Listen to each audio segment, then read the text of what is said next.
Quan diem disseny estem pensant en un treball intel·lectual perquè essencialment el disseny consisteix en fer un projecte d'un objecte, per exemple.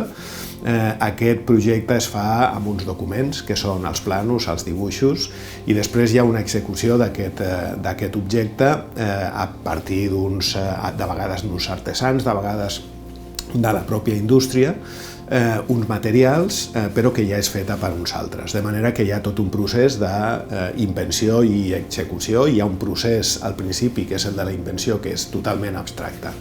En realitat, la manera de treballar de Gaudí no era aquesta, sinó que aquesta divisió entre projecte i execució no existia en la seva feina. Ell contínuament el que feia era transformar els objectes a les seves mans, literalment a les seves mans.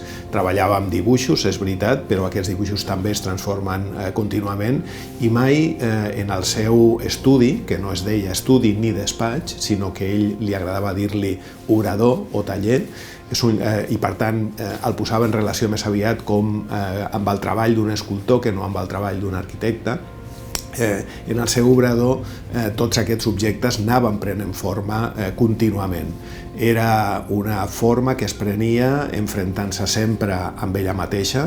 Gaudí treballava amb tota mena de materials, filferros, fustes, trossets de pedra, el que tingués a les mans, trossets de fusta, tal com es veu, per exemple, en algunes fotografies del seu taller, guixos, buidats del natural, etc.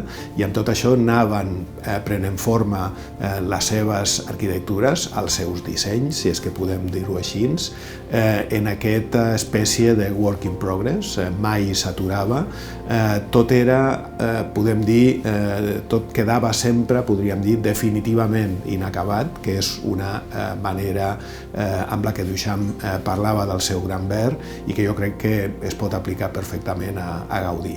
De manera que tot el que abarca el moment intel·lectual del projecte, l'abstracció, el treballar davant d'un paper, en el silenci del teu propi cap, això és una cosa que en les obres de Gaudí existeix, però relativament, perquè és molt més important el que es fa a sobre de l'obra, és molt més important el que es fa amb les mans.